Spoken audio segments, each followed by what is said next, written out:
స్వేచ్ఛ. ఒక రాజుగారి భవనంలో ఒక రామచిలుక ఉండేది. చక్కగా పాడేది, స్వేచ్ఛగా ఎగిరేది, కాని చదవలేకపోయేది. ఒకరోజు అది రాజుగారి కంట్లో పడింది. వెంటనే మంత్రిని పిలిచి ఎడ్యుకేట్ ఇట్ అని ఆదేశించాడు. దాన్ని ఎడ్యుకేట్ చేసే బాధ్యతను రాజుగారి మేనల్లుడి మీద ఉంచాడు మంత్రి. ఎలా ఆ చిలుకను ఎడ్యుకేట్ చేయటం? విద్యావేత్తలు కూర్చుని తీవ్రంగా ఆలోచించారు.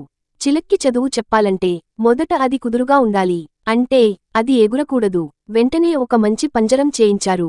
చిలుకను అందులో కూర్చోబెట్టారు. కోచింగ్ ఇవ్వటానికి ఒక పండితుడు వచ్చాడు. చిలుకను చూశాడు. ఈ చిలక్కి ఒక పుస్తకం సరిపోదు అన్నాడు. గుట్టల కొద్దీ పుస్తకాలు వచ్చేశాయి. గంటల కొద్దీ చదువు మొదలైంది. పంజరం చూడ్డానికి వచ్చిన వాళ్లెవరూ అబ్బా, భలే చిలుక అనటం లేదు. అబ్బా, ఏం పంజరం అంటున్నారు. లేదంటే అబ్బా, ఎంత చదువు అంటున్నారు. రాజుగారిని మెచ్చుకుంటున్నారు. మంత్రిగారిని ప్రశంసిస్తున్నారు. రాజుగారి మేనల్లుడిని, పంజరం తయారుచేసిన కంసాలిని, చదువు చెప్పటానికి వచ్చిన పండితుడిని ఆహా, ఓహో అని కీర్తిస్తున్నారు. రాజుగారు మంత్రిగారికి మళ్లీ ఒకసారి చెప్పారు. ఎన్ని లక్షల వరహాలు ఖర్చైనా పర్వాలేదు. చిలక్కి బాగా చదువు రావాలని, మంచి మేనర్స్ కూడా రావాలని. అలాగే అని లక్షల వరహాలు దఫా దఫాలుగా కోశాగారం నుంచి తెప్పించారు మంత్రిగారు.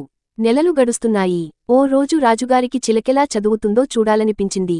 వెంటనే ఏర్పాట్లు జరిగాయి. చిలుకను చూడడానికి రాజుగారు వస్తున్నారహో అని తప్పెట్లు, తాళాలు, పెద్ద పెద్ద శబ్దాలు చేసే బూరలతో ఒకటే హోరు. రాజు పరివారం అంతా రాజుకన్నా ముందే చిలుక దగ్గరికి చేరిపోయింది. అయితే పంజరంలోని చిలుకను ఎవరు పట్టించుకోవటం లేదు. ఎవరూ దానివైపు చూడటం లేదు. పండితుడు ఒక్కడే చూస్తున్నాడు. ఆయనైనా చిలుక సరిగా చదువుతుందా లేదా అని చూస్తున్నాడు తప్ప చిలకెలా ఉందో చూడటం లేదు.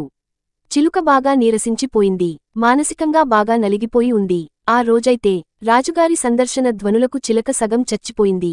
తర్వాత కొద్ది రోజులకే పూర్తి ప్రాణం విడిచింది. ఆ సంగతి ఎవరికీ తెలీదు. తెలిసిన వాళ్లు ఎవరికి చెప్పలేదు. ముఖ్యంగా రాజుగారికి చెప్పలేదు. రాజుగారు మళ్లీ మేనల్లుడిని పిలిచి చిలుక ఎలా చదువుతోంది అని అడిగాడు. చిలుక స్టడీస్ కంప్లీట్ అయ్యాయి అన్నాడు మేనల్లుడు. రాజుగారు సంతోషించారు. తన కృషి ఫలించిందన్నమాట అనుకుంటూ ఇప్పటికీ అల్లరి చిల్లరగానే ఎగురుతోందా అని అడిగారు రాజుగారు. ఎగరట్లేదు అని సమాధానమించాడు మేనల్లుడు. ఏ పాట పడితే ఆ పాట పాడుతోందా అని అడిగారు రాజుగారు. అసలు పాటలే పడట్లేదు సమాధానమించాడు మేనల్లుడు. సరే, చిలుకను ఒకసారి నా దగ్గరికి తీసుకురా అని ఆనందంతో అడిగారు రాజుగారు. తీసుకొచ్చాడు మేనల్లుడు. చిలుక నోరు తెరవడం లేదు. ఒక్క మాట కూడా మాట్లాడటం లేదు. మరియు చిలుక కడుపు ఉబ్బెత్తుగా ఉంది. చిలుక అసలు కదలనే కదలటం లేదు. ఆ కడుపులోనిది ఏమిటి అని అడిగారు రాజుగారు. జ్ఞానం మామయ్య అని బదులిచ్చాడు మేనల్లుడు. చిలుక చనిపోయినట్లు ఉంది కదా అన్నారు రాజుగారు. చిలుక చదివిందా లేదా అన్నదే నా బాధ్యత. చచ్చిందా బతికిందా అని కాదు అన్నట్లు చూశాడు రాజుగారి మేనల్లుడు. నూరేళ్ల క్రితం ఒక మహానుభావుడు రాసిన చిలుక కథ ఇది. ఇప్పటి కార్పొరేట్ విద్యాసంస్థలకు సరిగా సరిపోతుంది కదా.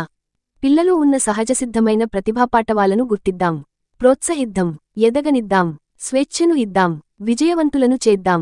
అంతేగాని మన ఆలోచనలను వారిపై రుద్దివాళ్ల జీవితాలతో ఆడుకోకుండా ఉందాం. సమాప్తం.